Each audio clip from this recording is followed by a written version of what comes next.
I'm going to say something that sounds wrong. Okay? Most of us believe something about ourselves that we work best under pressure. Deadlines makes us sharper and last minute urgency somehow turns us into the better version of ourselves. Right? Honestly, that proof does seem solid.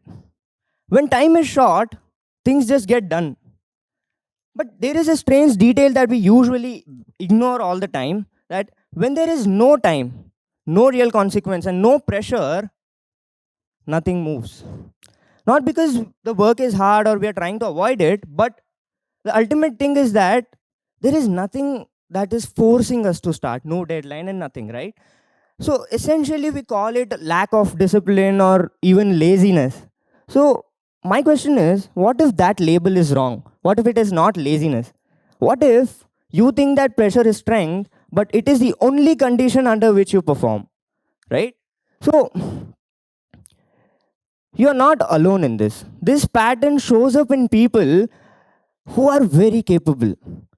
You see it in students who understand the subject and just before the exam last night, then only they start studying. You see it in designers who do their best work just 2 hours before the review.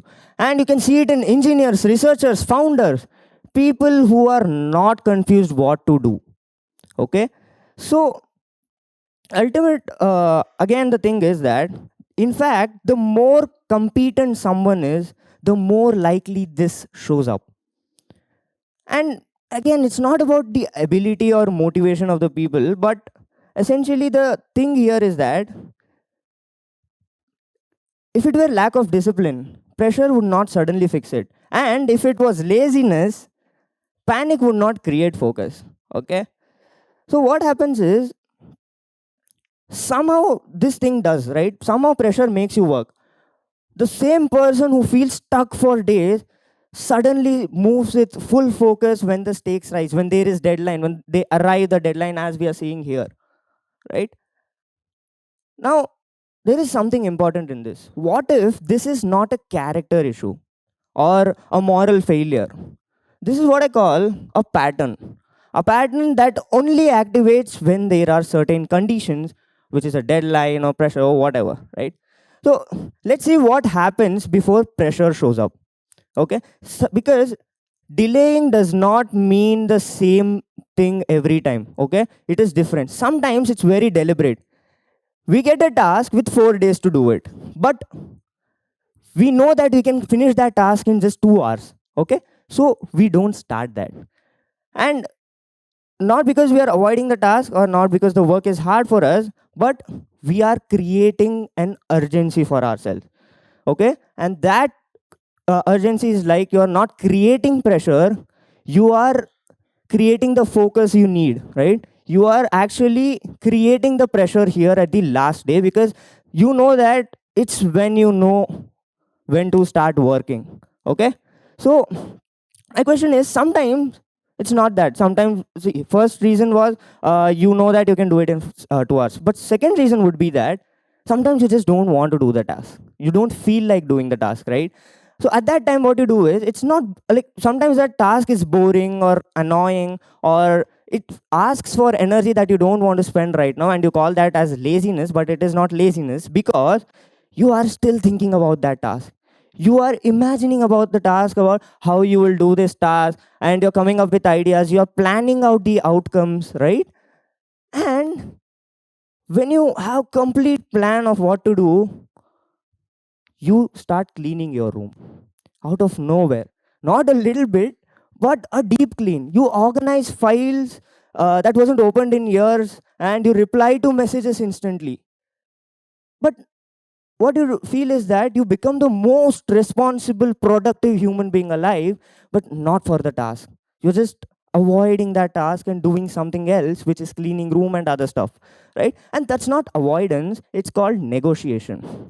As long as that task is still optional for you, you are treating it like a discussion. Your brain is asking question whether this task is worth it to do, should I just delay it, can I do it at the end? So you come up with a lot of questions. So while that questions come in, what happens is you just avoid that task and do other stuff. So you think that, okay, I'll wait for pressure and I'll just start doing my stuff. But the point here is that, what if, now let's see an example where the deadline gets closer now. As soon as that deadline gets closer, your brain stops asking the questions. Your negotiation just stops, and instantly all your noise gets dumped, all your options just get collapsed, and instantly your focus increases. Instantly your clarity increases, and that at that time, action feels obvious because now you have to do the task. Now you don't have to question anything for yourself, right? So there's a button in your brain which you just turn on at that time. Okay, so that's why pressure feels powerful. But here's where things get interesting. Okay, let's do a quick experiment. Okay, close your eyes, and I'll tell you guys to imagine. Please close your eyes just for 5 seconds, and imagine you join gym today. Okay, and you go every day. Okay, 4 to 5 times a week, and for 3 months continuously. Okay, don't overthink this question. First image that came into your mind, please open your eyes now. Okay, most of you probably did not see your first workout, but most of you might have seen your body after 3 months. Okay, it's because your brain is trained like that. You are waiting, you are looking at the outcome, your reward, right? And you are not looking at the effort that it needs. Okay, so what happens essentially is that the question is, why are we relating ourselves with the outcome, with the reward that we need, right? The reason is that it's our childhood. Growing up, we were never rewarded for putting effort, for starting early, or even exploring, right? We were rewarded for our marks, grades, results. So this is how most childhood people, I mean, everybody's childhood has been designed like this. So that's why your brain, eventually, this becomes a rule for the brain that if there is no reward guaranteed for me, I wouldn't do the work. So here, the starting feels like an uncertainty for you, and the reward gives you a guaranteed reward. Okay, so your brain associates value with the outcome and not with the effort. Now, let me give you an example. Your brain starts hesitating if there is uncertainty, which is starting, right? So because without deadline, we mostly don't start. Let's take designers. We never start our portfolio until we have an interview, or let's say we have to submit something, right? So we start only if there is something, only if there is a deadline.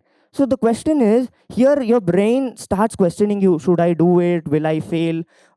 What to do? So these questions, instantly they make you hesitate, and that hesitation is what we call procrastination. Here, people associate procrastination with laziness.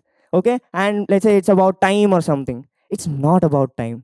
It's about emotion, because procrastination is not a time problem. Please understand that it's an emotion problem. Okay, because when something triggers anxiety inside your brain, right? Let's say starting, the feeling of starting triggers that anxiety in your brain. At that time, your brain starts craving for comfort and not progress. And that's why you clean your room instead of studying. Okay, and you do say you watch videos instead of creating something, and you just do the planning and not executing. Okay, this is your brain doing it. Now, what happens when your brain starts doing this continuously, and at that time, this pressure driven system, where only when there is deadline I'll work, instantly makes you, makes you a person who was not who was unconsciously designed like this. You were only designed for rewards and not for the effort. So moving on, what happens is, let me give you an example. Please pay attention to this. So when I was applying for TEDx, right, to speak at TEDx, there was a deadline, and honestly, there was good amount of time for me, right? So I did not start. I was calm. Ideas came creeping in. Okay, I had good ideas, but not the best ideas. But I was calm, because even though I had this calm thing, but still my brain was questioning me. Will I get selected? Should I even submit this idea? Is TEDx worthy? Okay. So at that time, I have been trained like this. Most of us have been trained an identity that, for me, that identity is I am the capable one, the one that doesn't fail publicly, the one that feels right every single time. Right? So essentially, what happens is I wasted my time till here. And then the deadline appeared, and instantly something switched. As soon as the deadline appeared, my brain switched into quick research mode. Ideas came in, and like everything just, the clarity, focus, and everything just started creeping inside me, right? And I wrote the idea, I refined the idea, I was ready to submit. But something else happened, something that felt illegal. They extended the deadline. And now what happened was, suddenly everything dropped. And suddenly now that urgency dropped, the pressure driven brain which was focused suddenly got off, and my brain started questioning me. Is the idea that I have made, is it good or is it bad? Should I refine it more? Because now I have 4 days time, right? And I did what I always do. Since the script is already ready and I have 4 days to do it, I can do it in 2 hours. So now again, I till the end of the day, I again pushed it to the end of the day. Okay. And this is the pattern that I want you guys to understand about.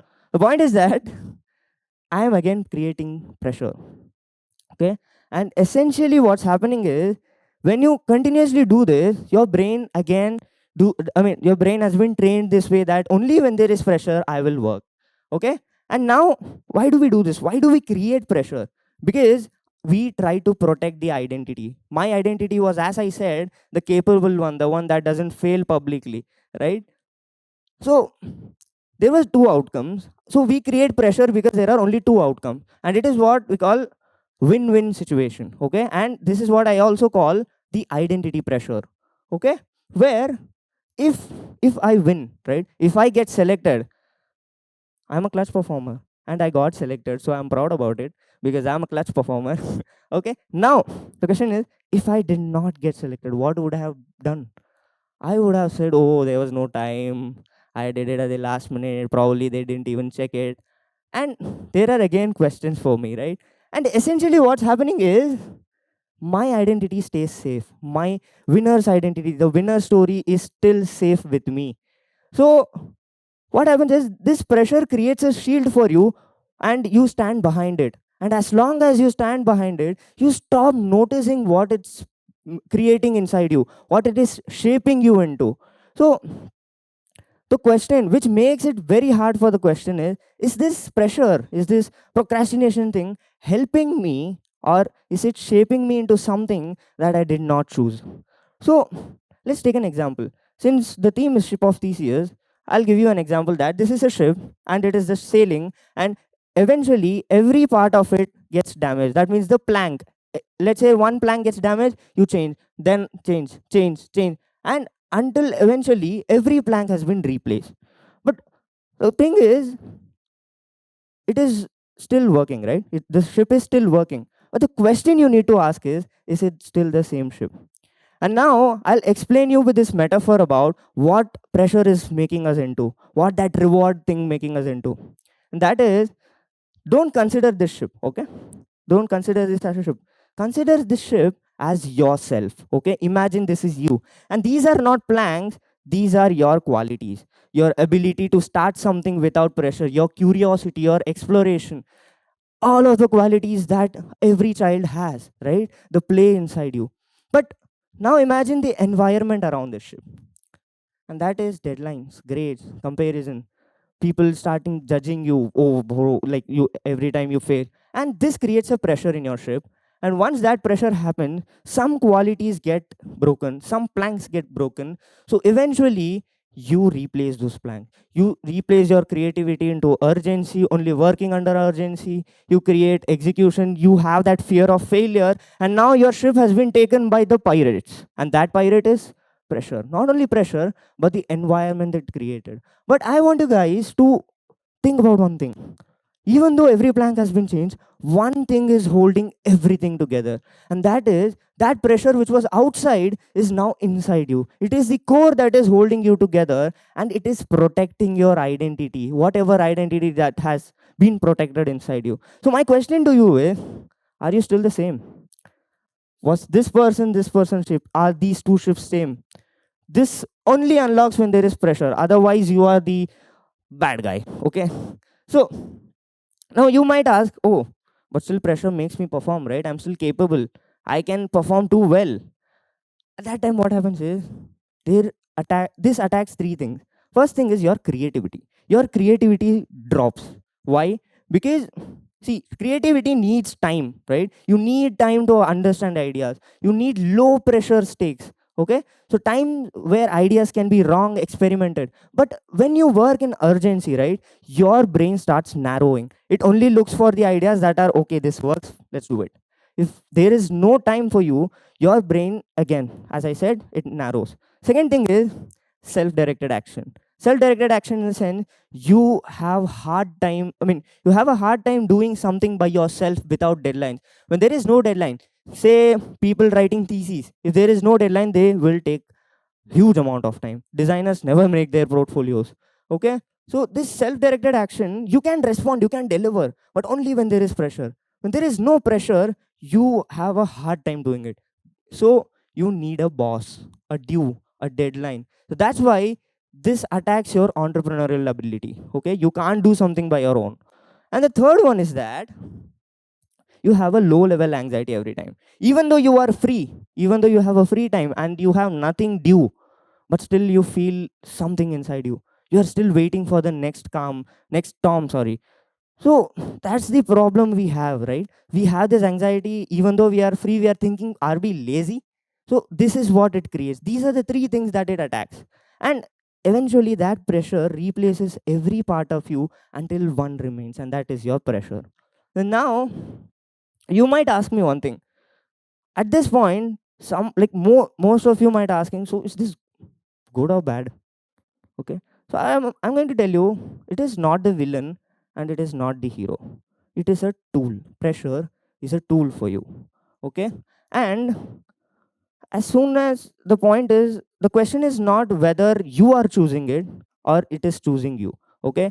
What I'm trying to tell you is that a tool should not be questioned about how well it works. It should be questioned about whether you are choosing the tool or that tool is choosing you. Because currently, for most of us, the tool is choosing us, right? And now the point is, like, there is, like, see, I am here not to solve a problem. This is not a problem to fix for you. Okay, I'm here to help you notice whether you are choosing the tool or the tool is choosing you. So now please pay attention again that this is a grid that, and each box represents a month. Okay, and we start at 18 years. Okay, let's start it at 18 years, and let's say you live till 90 years. Okay, and that has 864 months, out of which we use 288 months just to sleep, and then we use 126 months for work and college, and then 18 months for travel, commute, and other stuff, and 72 months for daily essentials like eating and other stuff, and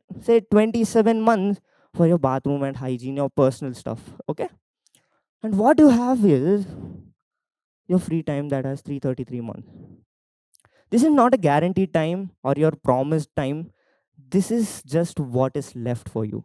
And it might be more. Okay, it might be more if you are lucky enough, and it might be less if life has other plans for you. So the question is, how are you using this free time? Because this free time, most of this free time does not have pressure. Okay, so the point is to notice whether you are choosing the tool again in this free time. So there is a quick test you can do. That you can imagine about a tool, and then you can question yourself, would I still do this task if nothing was due in any of these months, only 1 month? Okay, so if the answer is yes, you are choosing the tool, you are choosing pressure. Sorry, you are choosing the task, you are choosing it to do. But if the answer is no, then the task is choosing you. So what are you choosing now? But now, since I have given you a lens, now that you have lens, the next time you are waiting for something to begin, and when you're waiting for pressure to begin, I want you guys to ask only one question to yourself: who are you when nothing is on fire? I'm Salman Ahmed.